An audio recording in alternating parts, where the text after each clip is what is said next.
घरात प्रत्येक वेळेस दही किंवा इनो सोडा हे नसल्यावर हा स्पॉन्जी ढोकळा कसा बनवायचा, म्हणजे घरातल्या सामानापासून मी हा ढोकळा बनवलेला आहे। दरवेळेस काही वस्तू आपल्या घरात नसतात, पण ढोकळा वगैरे खाण्याची इच्छा झाली तर मग हा कसा बनवायचा।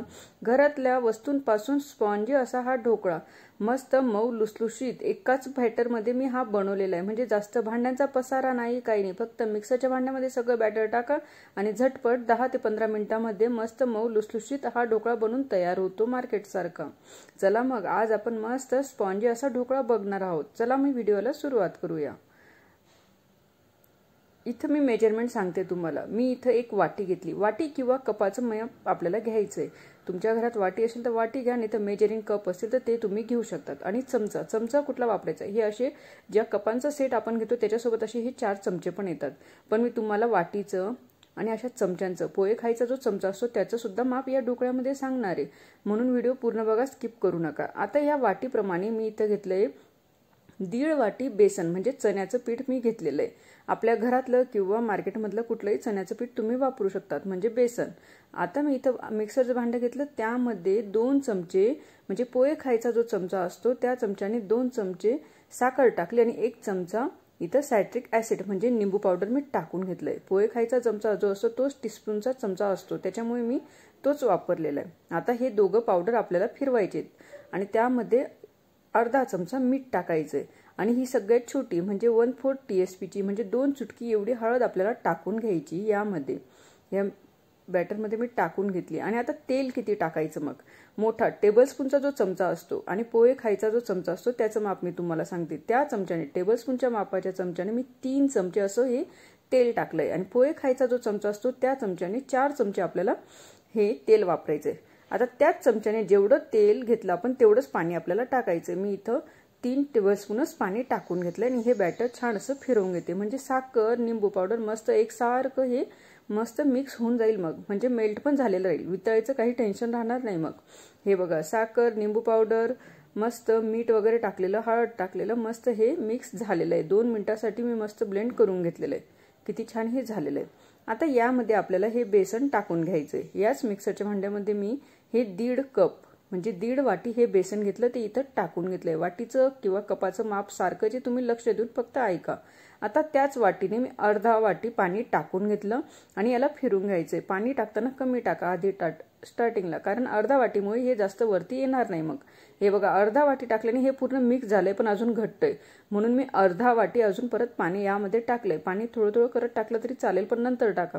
आता इथं मी अर्धा चमचा जो असतो आपला पोहे खायचा जो चमचा आहे त्या चमच्याने अर्धा चमचा आणि 1/2 टीएसपी जी असते त्या चमच्याने इनो न वापरता, बेकिंग पावडर पण नाही, आपल्या घरातला जो मिठा सोडा जो आपण कशालाही वापरतो, भजी पकोडे बनवण्यासाठी जो सोडा वापरतो तो आपल्याला इथं टाकायचंय आणि 2 मिनिटांसाठी मस्त असं फिरवून घ्यायचंय। हे बघा किती फुगून आलेलं आहे हे वरती।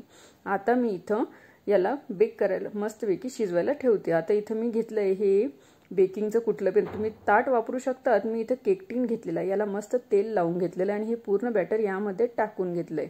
हे बघा, पूर्ण बॅटर मी टाकून घेतलं, याला मस्त टॅप करायचं म्हणजे याच्यामध्ये जी एक्स्ट्राची हवा असते ती निघून जाते।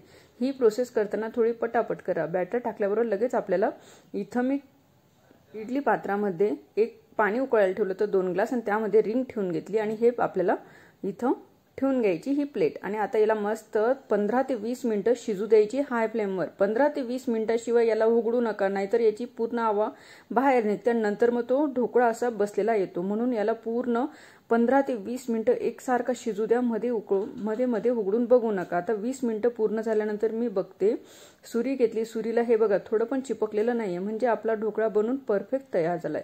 मी याला बाहेर काढते आणि गार करायला राहू देते। आता तोवर तडका आपल्याला बनवून घ्यायचा आहे। मी इथं पॅन ठेवला आहे, पॅनमध्ये 2 चमचे तेल टाकलं, 1 चमचा राई टाकून घेतली, 1 चमचा आपल्याला जिरं टाकायचं। जिरं राई मस्त तळकल्यानंतर 4 ते 5 इथं कढीपत्त्याची पानं टाकून घेतले, 2 हिरव्या मिरच्या मी बारीक चॉप करून घेतल्या त्या इथं टाकून घेतलेल्या आहेत, त्यांना पण मस्त तडकू द्यायचे। हिरव्या मिरचीमुळे मस्त तिखटपणा ह्या पाण्याला येतो। मग हे बघा, हे पूर्ण टाकल्यानंतर मी यामध्ये आता 1 चमचा एवढं आपल्याला तीळ टाकून घ्यायची आणि लसूण सुद्धा टाका। 2 ते 3 लसूणच्या पाकळ्या घेतल्या, त्या मी बारीक कट करून घेतल्या, त्या पण इथं टाकून घेतल्या आणि 1 चमचा तीळ यामध्ये टाकली। याला मस्त असं शिजू द्यायचं म्हणजे याचा कच्चापणा निघून जातो। मग हे बघा, पूर्ण हे पाण्याला मी शिजू देणार आहे, म्हणजे अजून तर तेलामध्ये याला तडकू द्यायचं आहे आपल्याला। त्यानंतर मी या इथं अर्धा कप एवढं पाणी टाकून घेणार आहे। अर्धा कप एवढं पाणी आपल्याला टाकायचं आहे। थोडं थोडं करत मी पाणी टाकून घेते आणि ह्या पाण्याला मस्त अशी उकळी आपल्याला येऊ द्यायची। याला मस्त चटकमटक बनवण्यासाठी मी अर्धा चमचा यामध्ये साखर टाकते। साखर आणि मिरची यामध्ये टाकल्यामुळे मस्त चटकमटक हे पाणी बनून तयार होतं आणि आपण त्यामध्ये सायट्रिक ॲसिड म्हणजे निंबू पावडर पण टाकलेलं आहे, म्हणून मस्त खट्टा मिठ्ठा आपला हा ढोकळा बनून तयार होतो। हे बघा पाण्याला मस्त उकळी आली, पाणी पण तयार आहे, ढोकळा पण तयार आहे। आता याला मस्त सर्व्हिसिंग प्लेटमध्ये सर्व करूया। मस्त ह्या ढोकळ्याला आता काढून घ्यायचं आहे आपल्याला। हे बघा मी एका प्लेटमध्ये याला काढून घेतलंय, साईडने पूर्ण सुरी फिरून घेतली। हे बघा किती पटकन निघाला आणि किती सॉफ्ट असा हा बनवून तयार झालाय। मी कट करून तुम्हाला दाखवते। एक सुरी घ्यायची आणि तिच्याने आपल्याला जसे लहान मोठे छोटे पीसेस पाहिजे तसे आपल्याला हे कट करून घ्यायचे। कट करताना सुरीला जर चिपकेल तर आपण तेल लावायचं सुरीला। हे बघा किती छान जाळी याला आली, किती मऊ लुसलुशीत आपला इन्स्टंट बनून तयार झाला हा ढोकळा। सकाळच्या नाश्त्याला किंवा संध्याकाळच्या नाश्त्याला तुम्ही झटपट बनवू शकणार। कोणी पाहुणे जरी आले तरी तुम्ही ही रेसिपी परफेक्ट रेसिपी मी तुमच्यासाठी घेऊन आलेली होती। व्हिडिओ जर आवडला असेल तर लाईकचं बटन दाबल्याशिवाय जाऊ नका। पण आता यावर आपल्याला टाकायचं हे तडक्याचं पाणी, मस्त उकळलेलं पाणी यावर टाकायचं।